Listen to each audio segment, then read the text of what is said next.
We have a little coverage, huh? They must be here for Curtis, I assume. What do you think? Maybe. I hope so. Well, thank you all for being here. We're doing a lot of things. A lot of things are happening. Attorney General Jeff Sessions, Secretary Alex Azar, who is really setting the world on fire now, huh? With your lowering of prescription drug prices and a lot of other things you're doing, and we appreciate it very much. A lot of people are seeing it already, what's happening. And especially the lowering of the price of health care. We see what's going on there. It's going to be a tremendous reduction in health care pricing because of what we're all doing together. So great going, Alex. And Secretary Betsy DeVos for joining us. Today we're here with state and local leaders, law enforcement officers, and education officials to discuss how we can make our schools safe and our communities secure.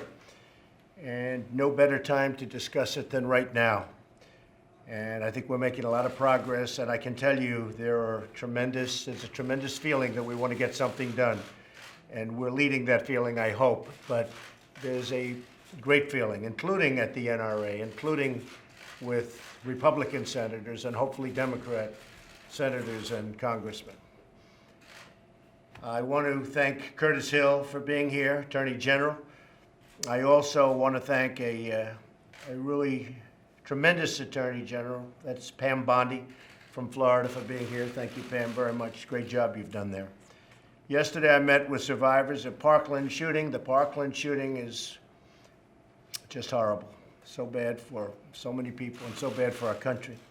Families who have lost their children in school shootings and local community members of Washington, D.C. who want to make sure that every child is safe at school. They're having a lot of problems in Washington, D.C.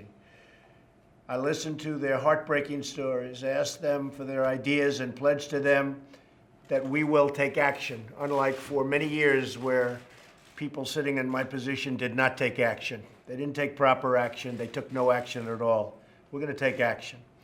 Today, we want to hear from you on how we can improve physical security in our schools, tackle the issue of mental health, which is a very big issue. This person that was caught after having killed so many people, 17, and badly injuring so many others. People don't talk about the injured, and they have to go through life with that horrible, horrible situation that they were put in unnecessarily. People don't talk about that. The people that are so badly, I visited them in the hospital in Broward County, and these are injuries like people wouldn't believe. And we want to ensure that when we see warning signs, we act quickly. When we have somebody that's mentally unstable, or like this guy that was a sicko, and there was a lot of warning signs. A lot of people were calling saying, hey, he's going to do something bad. People have to act. As I said last week, we must work together to create a culture of our country that cherishes life and fosters real human connections.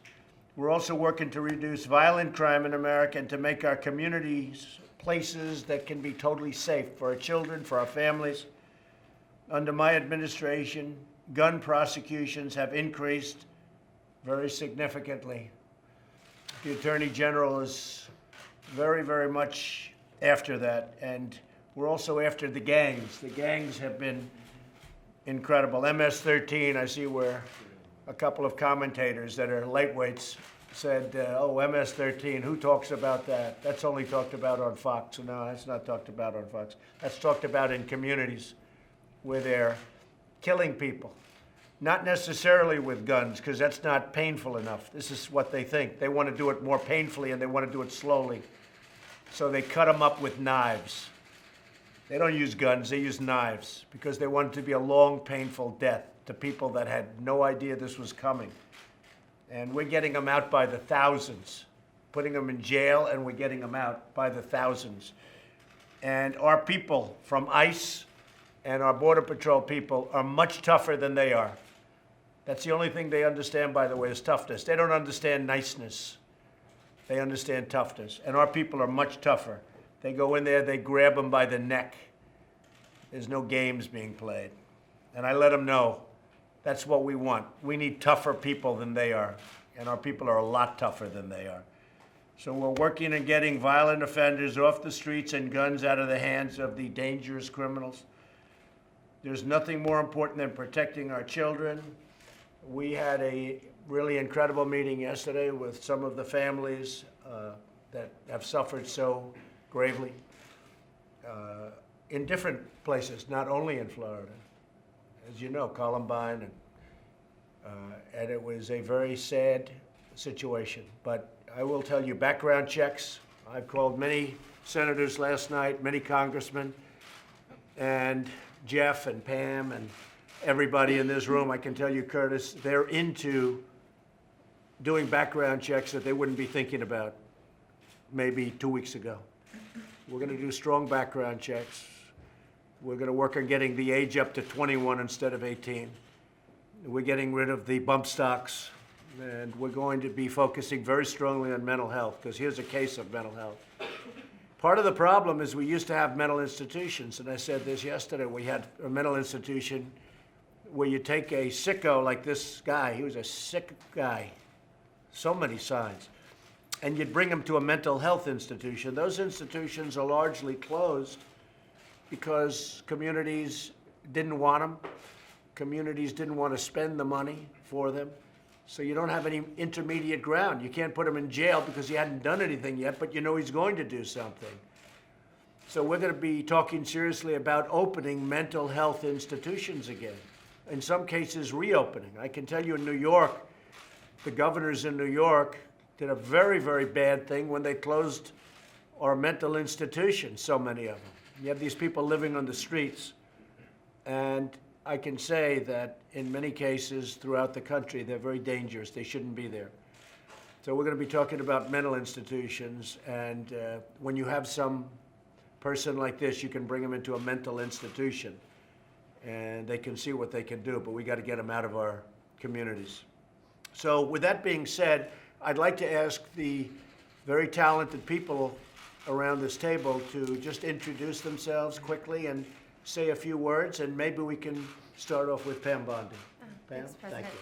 I'm Pam Bondi, Attorney General of Florida, and Mayor, thank you. I know you're going through a lot now. President, she was there that night with me. I think you were there with me until 3:30 in the morning when all these families were being notified, and it was horrific. So I know you've been through a lot, so thank you so much. Sure, great job. I have a couple issues that I'll wait, and do I want to talk about them now? Talk or about them. wait, Yeah, or- you can talk. Well, one, it addresses some of the things you said. In Florida, it's called the Baker Act, but it's our Civil Commitment Act, and it's weak. And it's about 1,000 pages long, and I've had my Solicitor General on it for 3 days now, working on it. We're rewriting it, along with Governor Scott, who's, Good. you're going to meet with him. He's going to Good. give you a ton of good information. We've been rewriting it, and we are going to bring in something called the Gun Violence Restraining Order. So if someone is civilly committed, typically you can hold them for up to 72 hours, but people are getting out within 24 hours, the majority of them. So what we want to do is let law enforcement come in and take the guns. Good. They're a danger to themselves Which you can't or do right others. now.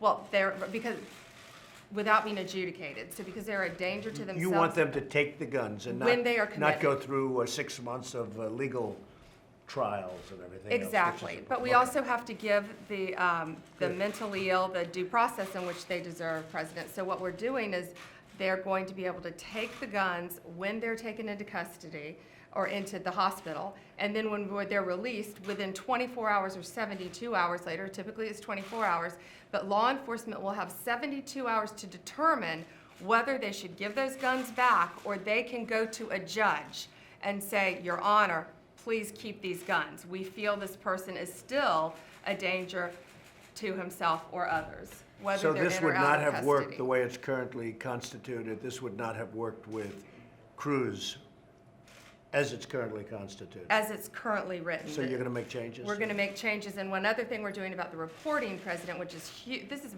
big issue. We need a clearinghouse, and that's what we've all been discussing. And we have created, and several of my counterparts have done it around the country, but we're the biggest state doing it. It's an app, because kids now are on social media, and there were so many warning signs on Snapchat, on Twitter, on Instagram, and they were posting them, they were sending them, but to all different sources. we're going to have, and we just got it written in our House and Senate budget, it'll cost at least $500,000 a year to fund this. But what it does, kids, and so I met with 10 students, and they loved it, and they said, I'm empowering them. 3 of them are my graphic designers. They're Good. going to design the icons. Some are going to name it. They're helping us with it. But it'll cost probably about $100,000 maximum to develop. That's all in our budget. So what kids can do now, they can automatically send something that says, I'm going to buy a gun, just like Cruz was doing. I'm going to do this. I'm going to do this. And one of the girls who I met with, one of the students, told me he had been doing this since middle school. He had bullied her, and she reported it. So it will all, they can instantly, and they can do it with anonymity. Put it in this app. Good. It'll go in the Sounds app, good. and it'll go to one clearinghouse with state law enforcement in Florida. Well, you mentioned the internet. We have to look at the internet because a lot of bad things are happening to young kids and young minds, and their minds are being formed. And we have to do something about maybe what they're seeing and how they're seeing it, and also video games. I'm hearing more and more people say the level of violence on video games is really shaping young people's thoughts. And then you go the further step, and that's the movies. You see these movies, they're so violent, and yet a kid is able to see the movie if sex isn't involved, but killing is involved, and maybe they have to put a rating system for that. And you get into a whole very complicated, very big deal. But the fact is that you are having movies come out that are so violent with the killing and everything else that maybe that's another thing we're going to have to discuss. And a lot of people are saying it. You have these movies today where you can go and have a child see the movie, and yet it's so violent and so disgusting. So we may have to talk about that also. Well, thank you very much, Pam. Thanks, President. Thank you very much, Jeff. Well, it's, Mr. President, my school teacher wife watched your meeting yesterday. She was very moved by it and shared, I think it has touched people all over the country. I salute you for that. And I won't talk now, others have got things they'll say. I would say that we believe we can do better. We believe that some of the things that Attorney General Bondi is talking about can work. We've done a lot of research in this country over the last several years. We need to go back and act on it. It's one thing to research, as you indicated, another thing to do something about it. And we think we can help you develop the kind of policies that will make America safer. Good, thank you. And you're doing a great job with the gangs. The gangs are such a problem. You know, we talk about child safety. The kids walk home and they meet one of these gangs, and these are absolute animals. These aren't human beings. These are animals. And it's the torture, the level of torture. In this country, who would ever believe a thing like this could happen? But we're literally getting MS-13 out by the thousands. But they come in. These are smart. They're smart. They actually have franchises going to Los Angeles. We're getting no help from the state of California. I mean, frankly, if I wanted to pull our people from California, you would have a crime nest like you've never seen in California. All I'd have to do is say, ICE and Border Patrol, let California alone. You'd be inundated. You would see crime like nobody's ever seen crime in this country. And yet we get no help from the state of California. They are doing a lousy management job. They have the highest taxes in the nation. And they don't know what's happening out there. Frankly, it's a disgrace. The sanctuary city situation, the protection of these horrible criminals, you know, because you're working on it. And the protection of these horrible criminals in California and other places, but in California, that if we ever pulled our ICE out, if we ever said, hey, let California alone, let them figure it out for themselves, in 2 months they'd be begging for us to come back. They would be begging. And you know what? I'm thinking about doing it. Yes, sir, go ahead. Yes, sir. Charles McDonald, Mr. President, it's a pleasure to be here. I thank you from the bottom of my heart for your support, certainly for all the sheriffs of North Carolina, if not all of law enforcement. Well, Congressman Meadows is a big fan of yours, that I can tell you. You know who I'm talking about, right? Thank you, sir. He's a good man. I've been very impressed, Mr. President, with a lot of the ideas I've heard just since before you came in, actually, and I do think mental health is a serious issue. It's affecting us across the nation. I know it is in North Carolina. I appreciate your courage, sir, to talk about the fact that I do think there is a place for properly trained people in certain areas as well. I think multi-layered, like an onion, security's got a lot of facets. And I believe that you've got certainly the courage and leadership to bring all of this together. I know there's a lot of good ideas out there. I think they all need to be listened to, but it's going to take a lot of courage on the part of leaders, I think, in this nation to bring the community together to help them do the things that they really want to do in their heart, but maybe haven't had the courage to do yet. Thank you, sir. Thank you, Sheriff. It's going to take a lot of political courage, you're right. Yes, sir. A lot of political courage. Some of it won't be politically correct, but time for political correctness is over. We have to get this problem solved. So you're right about that. Thank you, Sheriff. Yes, Rick. Mr. President, Rick Sanders, Commissioner of the Kentucky State Police, and much like Florida, we went through this last month. We had a school shooting at Marshall County High School. And, you know, we're going to hear a lot about what we can do in the future to help protect our children. What I'm concerned with is what are we going to do now to protect our children? And there's going to be a lot of debate, but I applaud you, sir, for having the courage to bring together law enforcement, mental health professionals, and educators all sitting around this table to decide together what we need to do. I'm real curious to hear what Attorney General Bondi continues to do in Florida. I think the gun violence restraining order is critically important. And I also think that we, as law enforcement, we need to create a database in our fusion centers where we can take information that we have on students that may be a threat and put that into a database so that the FBI can share with local law enforcement and state police, and we all have that information that we can act upon. And more importantly, I think there should be something coming out of that we did something with it. And it didn't just lay there, but we took that information and we actually acted on that. And that's something I'm very interested in pursuing. Thank you, Rick. The federal government is really going to be a coordinator between all of the states so that you give information and other states will have that information. Otherwise, there's no way of getting it. That's right. So we'll be doing that. And I have to say, the states are starting to act. Florida, as an example, your state, a lot of states are starting to act on their own. They don't necessarily need 100% from the federal government. Federal government's going to help a lot, but a lot of states can do some of the things that I'm talking about on their own. And I really implore them to do it, and to do it as quickly as possible, as you understand. And Thank you. Governor Scott is president. Wait till you Governor see what Scott. Governor Scott is about to release in Governor Scott Florida. is a great It's example of great. it. He's going to do a lot of things, and again, there'll be coordination with the federal government, but the states can do a lot of this work on their own and get it done very quickly. Paula? Yes, I'm Paula Stone, and I'm a mental health professional, although I now work for the Department of Human Services in the area of making sure that mental health services are provided to the citizens of Arkansas. And so I think what you said about early warning signs is very important to note, and access to appropriate services. In training educators, there's programs called Mental Health First Aid, where educators can be trained at how to identify those early warning signs and making sure that those services are easily accessible, because access is a problem. If somebody has to leave the school grounds and go to a clinic, wait for an appointment, then you've lost all that time.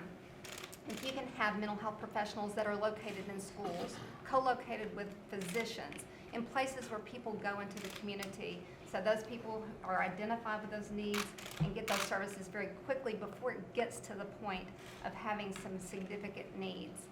Mental health professionals also, for people that have more significant needs, can wrap around the whole families, because a lot of times the families are asking for help, but they haven't gotten that support. There may be stigma, there may be access issues. You want to make sure that all of those services are there, readily available, that there's no stigma to those services, and that they can have those. And then we were talking down at this end of the table a minute ago about then when it gets to the point where somebody's scared or somebody gets arrested. We are starting crisis stabilization units in our state. And other states have used crisis stabilization units, and our Governor Hutchinson has given some funds for us to start them in our state. They are units which is not just mental health, but it's a partnership between the county, the mental health agency in that area, and the law enforcement. So when law enforcement is trained with crisis intervention training, they can identify people when they arrest them that they have a mental illness or they're having a mental health issue. Instead of taking them to jail, where they wouldn't receive that treatment or where it'd be very difficult for them to be screened, they can take them to the crisis stabilization units. They can hold them there for 72 hours. They can do screenings, they can begin treatment, and then they can make sure that they get filtered into the right treatment. Also working with the judiciary and the law enforcement officials. It's a partnership, a collaboration with them all. Thank you, Paul. Say hello to the governor. He's a great governor. He is. He is, doing a great job. Alex? Well, Mr. President, as you know, you last year had identified serious mental illness as one of the core priorities at HHS already. And that involved funding and also involved creating the interdepartmental coordinating committee around serious mental illness to pull all the resources of the federal government together around these issues. And I've enjoyed the discussion so far this morning with these experts around some of the areas of how we're building our future agenda here to really tackle these issues of serious mental illness around the issues of violence. One of those areas is education.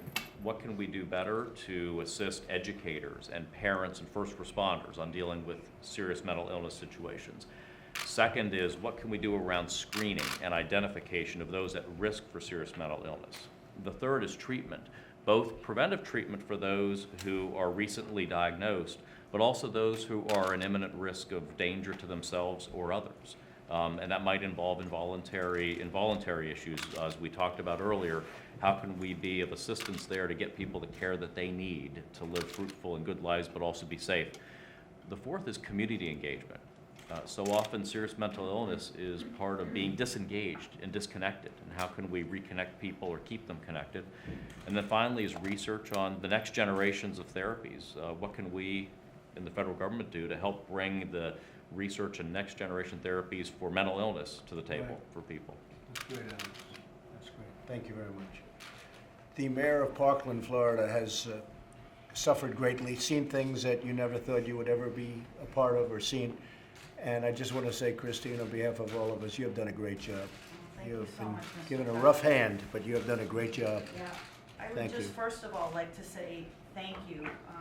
I don't know if you realize how much it meant to the students to be able to have a voice and to be heard by you and your administration. That's a very empowering thing for the students, and we appreciate it immensely. Thank you. We spoke yesterday, and this roundtable has been amazing. I am grateful to be able to be here. This didn't just happen in a vacuum. There was a whole timeline that led to this. And I'm very happy that there's such a commitment to action on all the steps that could have been taken to prevent it. The beginning of the mental health portion of it, the police portion of it. If there had been better communication, maybe that could have been acted on. What's very important to our residents right now is the school safety portion of it. That someone like that cannot gain access to these schools, and that our students are safe going to school. And it's very important that we act on that as quickly as possibly, because that is where the parents and the students are afraid right now.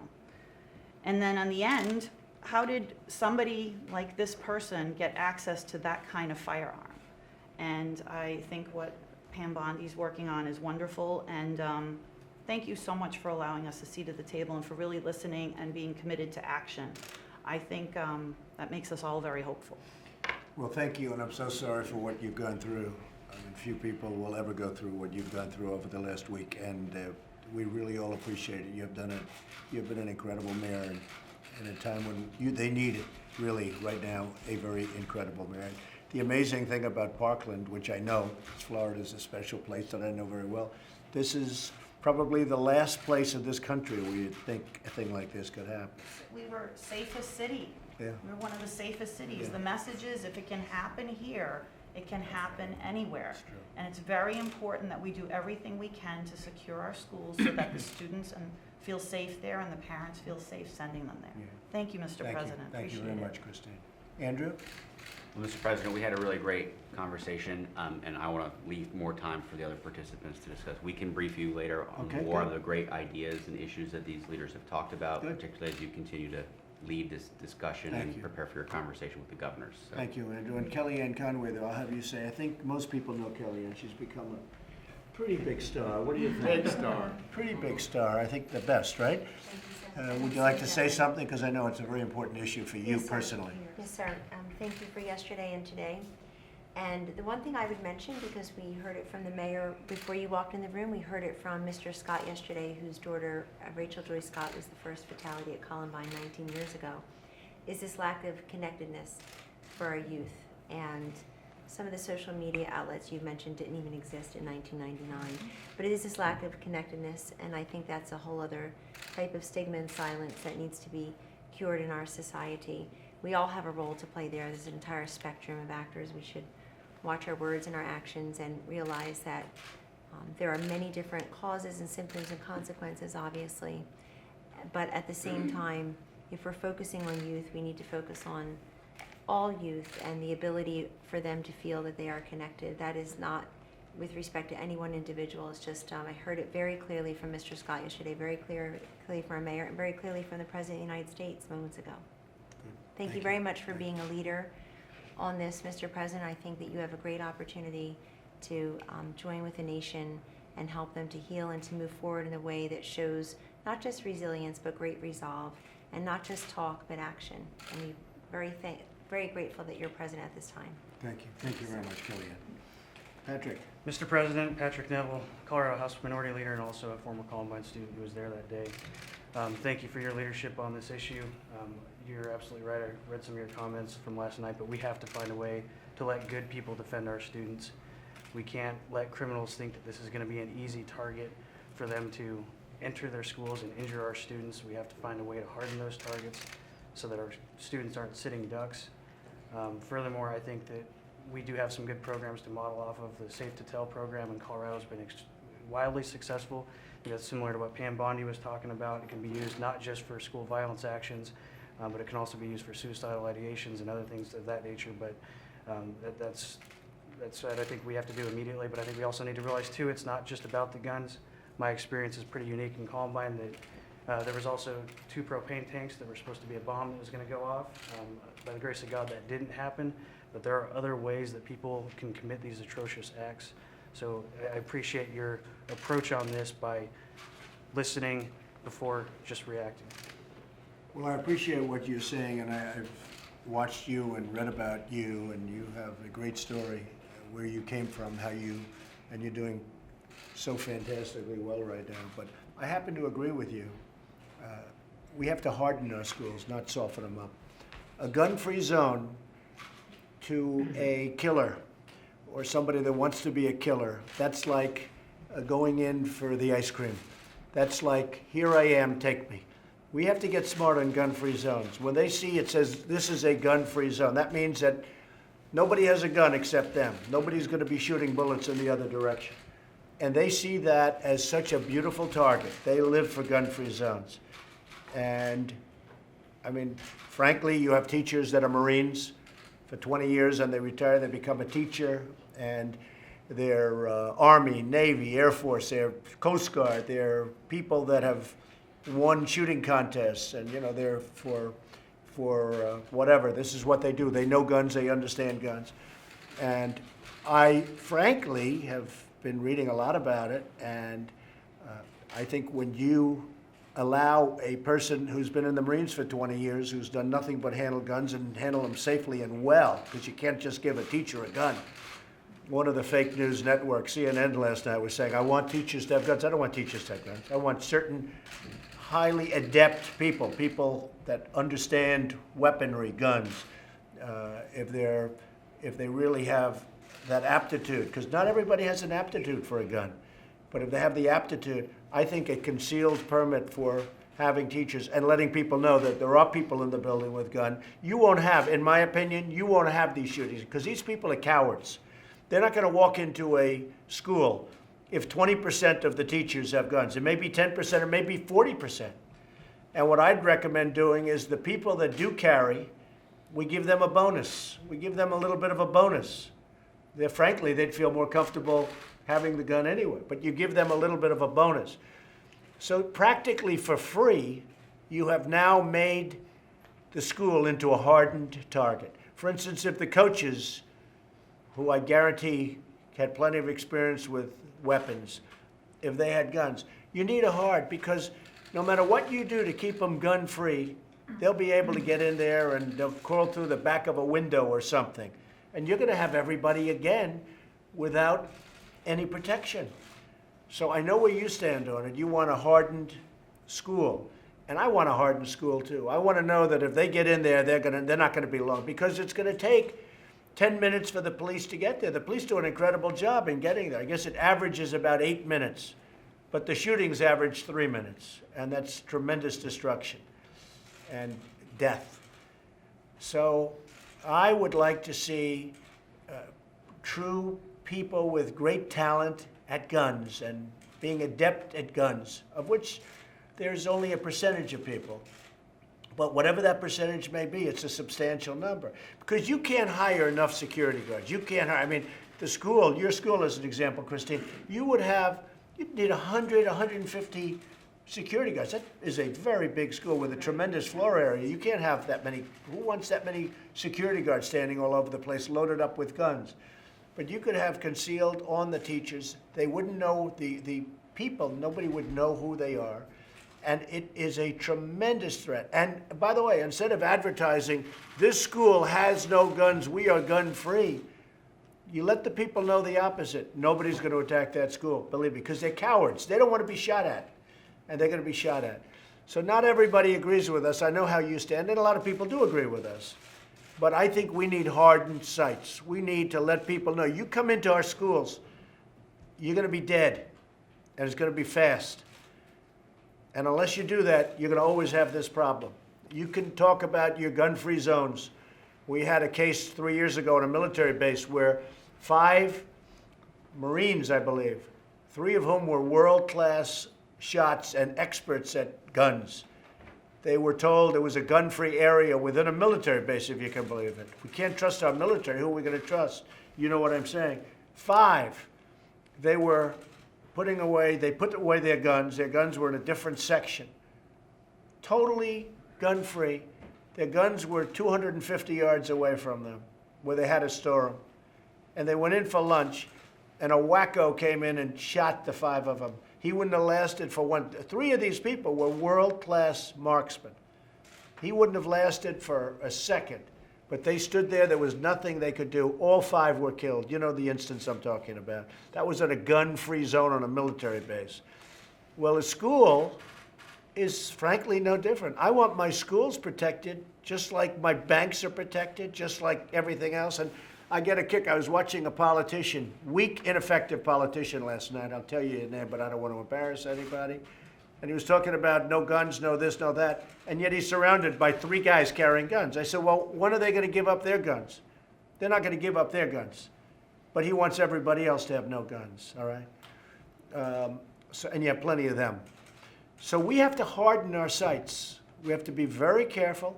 And these people, as adept as they may, they have to go to training, I would say every 6 months or every year. They have to have a fairly, really a rigorous course in what they're doing.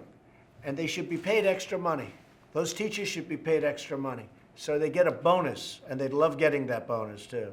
And it would be much less expensive than the guards. It wouldn't look bad. If you have guards, it looks like you have an armed camp. That would look terrible. Because people are talking, we're going to put a lot of security guards in the buildings. It would look terrible. And it would be much more effective. But I'll tell you what, if you harden these sites in that way, or some other way in a similar fashion, not only teachers, coaches, there could be other people that work in the building. If you hardened the sites, you're not going to have this problem, because these guys who lack courage will never go into those schools. Those schools are going to be safe. But when you say a school is gun-free, it's got no guns, no nothing, it's gun-free, boy, that's what they want to hear. So I agree with you, Patrick. Strongly agree with you. Fred Kittle from Bartow County Schools in Bartow County, Georgia. First, so my mom doesn't whoop me, thank you for March 29th for the veteran. She's a Vietnam widow, and my uncle's a wounded veteran, former police chief in Bossier City. What we're doing in our, I've got to thank Clarence Roby of BNS, who's, as you know, school boards. We have regular jobs and do this on the side. But one of the things that we're doing in our school system, and Georgia's given the school boards a lot of power, and you were absolutely correct. There's things local can already do. We have the single point of entry at all of our schools. You have to be buzzed to get in. We do have resource officers, and like you said, it would take quite a bit. We have, I believe it's 7 with our school, and we have 13,332 students and 892 teachers there. But we also work really closely with our law enforcement. For example, one of our middle schools and elementary police stations right around the corner, and we do pay the sheriff's department and local police to help do when people are coming and going to do the traffic, but it's also they're there and they're present, so that's also a deterrent.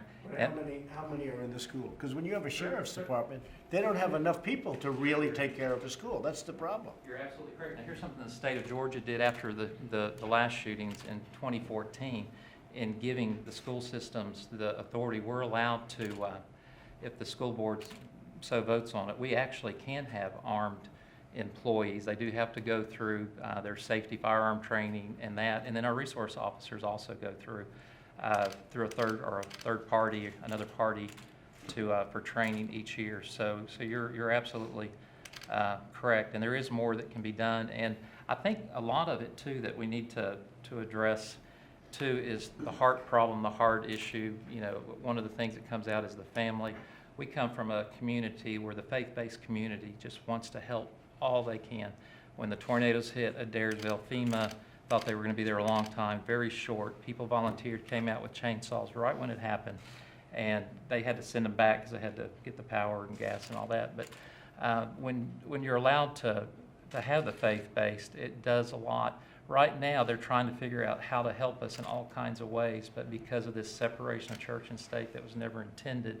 So we would appreciate if you keep appointing the justices like you're doing that follow the Constitution on there. We're having great success with the appointment of justices, that's true, and judges. And I need to say this so they don't fuss at me, but we have a lot of people praying for you and your administration there in Georgia. We have quite a few churches there. We have a group called President's Team. Once a week, they pray for y'all. Thank you. They're praying for you and your community. I know that may sound, you know, with the devastation, I can't imagine. I've got 6 kids. I can't imagine losing any of those. In fact, watching what you had, and I love how you're having everybody discuss and talk, and then a solution. I mean, you're solving things that we hear politicians for 30 years, and you're doing it within a year, and we really appreciate it. And we kind of taken your motto, just do your job, and that just works phenomenally, because when it's one person responsible, then we know where it comes down on. Well, So we I want the appreciate you. politicians to watch, like yesterday, very importantly. They watched, and a lot of them saw that, and they saw the devastation that's caused. And, you know, some of them maybe don't know if they don't get to see. I mean, I was with those families, and those families are devastated. And I want the politicians to see that, because they have to pass legislation. They have to do things. And I'm the biggest believer of the Second Amendment that there is, okay? I am the biggest. But I'll tell you what, I spoke with the NRA, the top people, and I spoke, and they gave me tremendous support, and tremendous. I think I had their earliest, I was probably the earliest one, Kellyanne, from what I hear, ever. You know, they endorsed me at the absolute earliest point that you could. And so I'm a believer. But I spoke to them, and they're ready to do things. They want to do things. You know, they're good people. They're patriots. They love this country. But the NRA is ready to do things. And, you know, people like to blame them, and they do have power and all of that, but they want to do, they actually came up with certain of the rules and regulations that we have now. But we're going to have to toughen, I told them, I said, we're going to have to toughen them up, because it doesn't make anybody look good. And most importantly, I saw the devastation of these families. We can't allow that to happen. But again, we need a hardened school. But we want to harden it without having everybody standing there with a rifle. I don't want that either, because that's no good. That sets a lot of bad signals. Like, as an example, I'm watching John Kelly, General John Kelly. So he's a 4-star Marine. He's a tough cookie. If he was a teacher of mine, I wouldn't mind having him have a gun, because I guarantee he can use it better than anybody. There's no security guard you're going to hire that's going to handle a gun better than him. So if he's a teacher, and if other friends of his from the Marine, if they're teaching, or other people like that, I want them to have a gun. But more importantly, almost more importantly, nobody's going to attack that school. Because they know General Kelly is the history teacher. He's teaching about how we win wars, okay? And he's got a concealed weapon. But they're going to know he's got a concealed because we tell them that the bullets are going to be flying in the other direction. You're not going to have these attacks if you do that. If you're going to continue with this nonsense about a gun-free zone, gun-free, it sounds so good. It's like, it sounds so great. It is such a target for the killer. They look for gun-free zones because, believe it or not, they don't want to get killed. And we are a soft target, so are movie theaters and that. Well, look at the guy in Florida. He tried to escape with the other, right? You had a great policeman caught him in a different community. But he actually escaped. He didn't want to get shot. If he would have known that he was going to be shot, because he's a coward. But he tried to escape. He did actually escape. They had a great policeman in a different community found him. So that's what we need. One of our board members did ask me to ask you, however, when we're looking at all these solutions, and we all know that the kids are precious and we need to do whatever we need to do.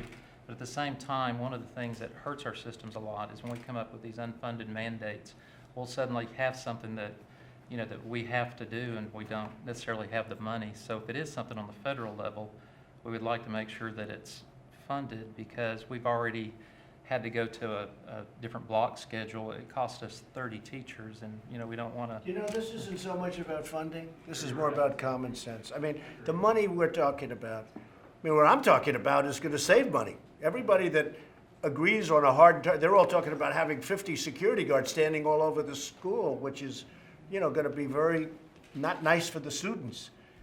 I'm talking about something where they're there anyway, where they get a little extra money because they happen to carry, where they go for training every year.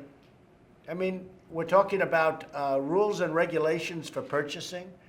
We're talking about changing an age from 18 to 21. I mean, so they buy a revolver, a handgun, they buy at the age of 21. And yet, these other weapons that we talk about, that some people don't like, they're allowed to buy them at 18. So how does that make sense? How does that make sense? So I say that it should all be at 21. But we're not really talking about money. We're talking about common sense.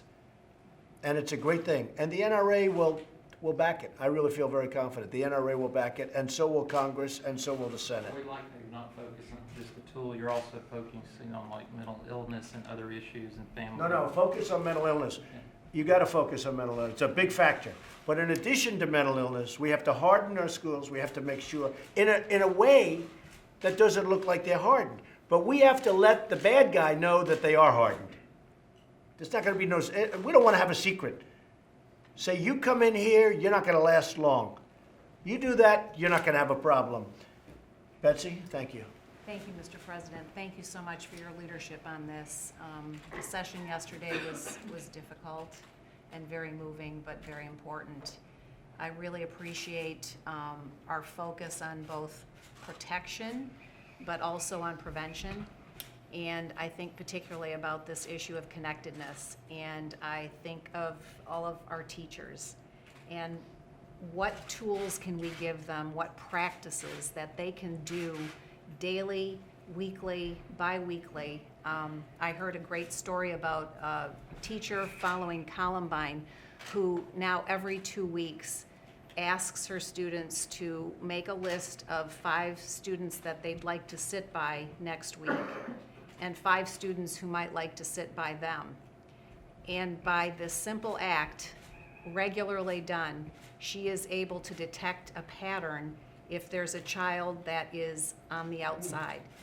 And this is a simple practice that can be implemented tomorrow, today. So I just really, my heart goes to the teachers who in some cases feel powerless, but I think we can help them and empower them with tools to notice these things. Thanks, Betsy. Thank you. Thanks, Mr. President. Pam? Mr. President, I'm Pam Stewart. I'm the Commissioner of Education for the great state of Florida. Right. And it was a terrible tragedy. I appreciate so much your willingness to visit the victims and their families and to hear from students and parents yesterday, as well as convening this group today. Thank you. Thank you. The governor of Florida, Rick Scott, as you know, was in Parkland and has spent a great deal of time there. He also asked that we convene 3 roundtables, which we did on Tuesday, one on public safety, one on mental health, and one on school safety. I moderated the one on school safety. We discussed mental health. We discussed the policies and practices that need to be in place. We discussed the hardening of the building. And so many of the issues that have been brought up came up when we talked. Secretary DeVos has just mentioned one of those, which is what we would call Tier 1 social emotional issues, where that needs to be a practice where we are helping students feel connected so that we don't reach that point of Tier 3 or Tier 4 where we've got to have the mental health services to intervene on individuals like that individual. Practices being in place, we are required to have a fire drill in schools once a month. We are not required to have active shooter drills. And so a practice like that, where you put something like that into But place in our... active shooter drills is a very negative thing. I'll be honest with you. I mean, if I'm a child and I'm 10 years old and they say, we're gonna have an active shooter drill, I say, what's that? Well, people may come in and shoot you. I think that's a very negative thing to be talking about, to be honest with you. I don't like it. I'd much rather have a hardened school. I don't like it. I wouldn't want to tell my son that you're going to participate in an active shooter drill. And I know some of them actually call it that. I think it's crazy. I think it's very bad for children. And I think calling it something else is something important. The student that served on our committee felt that it was important that he and other students would know what to do in an emergency of this type, so that they would know where to go, how to get out. Things like hardening the building so that there is, as the mayor has said, one point of entry. Having plans that are developed that have minimum standards that are established. And having those individuals in our schools who are ready to respond, as you had mentioned. The other issue that did come up was the ability to interface agencies together so that we are able to work together and know what one another are doing and to better be able to address these issues as they arise. Thank you, Pam, very much. Curtis? Mr. President, thank you so much for the Thank you. opportunity to be here. And I want to start out by saying that, as we all know, this is the freest nation on earth, and whatever measures we take have got to be consistent with the character of who we are as Americans, first and foremost. I'd like to make 3 points, things that we're doing in Indiana and things that we can do better in Indiana, and it goes to the discussion that we had here. Securing the physical environment of the school is an absolute must. Goes beyond policies and plans. We have a school in Indiana in Shelby County, Southwestern High School, which was participating in a pilot project, and wouldn't surprise you to know that was under the leadership of your Vice President, then Governor Pence. Through this program of innovation and technology in connection with the Indiana Sheriff's Association, the school created a model for security. And in this security, not only do we have bulletproof doors, bulletproof glass, we have containment zones. When the students are in the classrooms, the doors are locked. So we don't have to go up and lock them from the outside. And Mayor, we talked about that earlier. That was a concern you had and how that's done. This is all done automatically. The school is wired directly, securely to the Sheriff's Department 10 miles away. So the Sheriff's Department can monitor in real time what's occurring. Each teacher has a key fob so that when something occurs, they can communicate effectively and immediately with someone off-site. And the most Do you have important- anybody inside with a gun that can take on the man that's right outside the door? That, That's- by the way, can shoot right through the steel doors as they did in your school? Well, Those that's- bullets went right through those steel doors like they were butter. That's a part of what's necessary, but I can tell you this, what else they have are countermeasures. Countermeasures that can be employed from the Sheriff's Department within seconds to contain the attacker and, in a sense, turn the attack on him. That's a critical piece. I would invite you to come to Shelby County and I see just don't this. know what that means, honestly. I don't know what that means. Well, I can tell you what it means. When you're in the hallway, if you have an active shooter in the hall and he's going around and he's looking for targets. We've got the doors blocked, we've got it locked up, somebody's monitoring him, and for example, they have smoke canisters that can come in and blind the shooter, which detracts him from his target. That gives time, as you know, that critical time when he's alone, looking for targets. Now he's discombobulated, he doesn't know where he's going. Hopefully. Well, that's the idea. I mean, these In are the not meantime, he's perfect shooting solutions. everybody, though. Well, in this particular school, they're locked down. We need to have those types of hard products or hard targets in our schools. We do need to have secure, I think secured or highly skilled, highly trained individuals that would combine with that to make sure that if they do get in there, there is that deterrent. Another piece that I want to talk about is the mental health aspect in Indiana, and Pam's working on this in Florida. In Indiana, we already have what we call red flag laws. We have a law in Indiana that allows police officers who believe that someone is dangerous or who believe that someone, or have reason to believe that someone has a mental illness and is off their medications or is otherwise a danger, to be able to take the guns both under a warrant and in some circumstances without a warrant, but then to certainly provide due process for that particular individual. What that does, it gets us past the issue of the person's mental illness. We address the taking of the guns, we get them in court, they're allowed to have their day in court, but in the meantime, we're able to cool down this process and take the guns from someone, which is exactly the type of thing that we're not having all over the country. I think there's a handful of states that have this process. Indiana's been doing it for a number of years. We just issued a public safety advisory yesterday because what we learned is that many of our prosecutors and our police officers weren't even aware that we had it. Yeah. So we're making Good. sure that that's getting out there. I would suggest that be something that all states adopt as quickly as possible. And one last point, to the extent that this is about guns, let it be about the illicit use of guns used inappropriately or in crimes, so that we can do what we do in Indiana and that we need to work on continually, is to enhance the penalties for any type of offense that's used with a firearm. Let's double down on that. If you commit a burglary or robbery with a firearm, you need to pay a severe consequence. Thank you very much. Thank you, sir. Thank you. I want to thank everybody. I just want to end by saying, and listening to so many suggestions, we really do have to have offensive measures also. I know people don't like talking about it, but we need offensive as well as defensive. We have to be totally defensive, but if we don't have offensive measures within these schools, you're just kidding yourselves, folks. You're just kidding yourselves. And if the offensive measures are strong and solid, you're going to stop the problem. You're going to stop the problem because they're not coming into that school. They'll find something else, unfortunately, but they're not coming into that school. So I just would like everybody to think about that, because I hear so many of these wonderful plans where you're going to live in this utopian school and there's not going to be any protection, there's not going to be any guns, there's not going to be any bullets flying at the perpetrator, the animal that wants to destroy the lives of families and children. Unless you're going to have offensive capability, you're wasting your time. You're wasting your time. And you're going to talk, and it'd be easier to pass. I'm sure you're having a lot of trouble in Florida passing because a lot of people don't understand it, or they do understand it, but it's politically what they want to believe. Because I want to end the problem. I don't want to have it where this happens again. And unless we're going to have an offensive capability, it's going to happen again and again and again, and it's going to be the same old story. And people are going to be sitting around tables and talking. I like to get things done. And to get this done, we do need defense, but we also need offensive capability.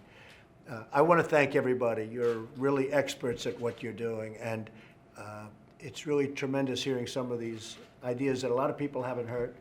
The media is now hearing things that they haven't heard. And a lot of people that are watching on television right now are hearing things that they haven't heard. So it's a horrible situation. We're going to get it stopped. And we're going to stop it through heart and through toughness. It's a combination of through love and through toughness. Otherwise, it's not going to happen. It's just not going to happen. It's not going to stop. And again, thank you all very much. It's a great honor to be with you. Thank you all very much. Thank you. Thank you. Thank you. Thank you, everybody. Thank you very much. I don't think I'll be going up against them. I really think the NRA wants to do what's right. I mean, they're very close to me. I'm very close to them. They're very, very great people. They love this country. They're patriots. The NRA wants to do the right thing. I've spoken to them often in the last 2 days. and they want to do the right thing. They're going to do the right thing. I have no doubt about it. you can win that battle, sir? It's not a battle. I think the NRA wants to do the right thing. What do you say to teachers who say that they don't want guns in the These classroom? are experts. These would be people that actually would want them, and it would be a small percentage, but it would be a lot of people. And once you do this, you will have a situation where all of a sudden this horrible plague will stop. Thank you very much, everybody. Thank you. Thank you. Thank you. You want to pull ice out of California? We're leaving. Thank you. Thank you. Are gun bonuses the best way to incentivize our Thanks, educators? Press.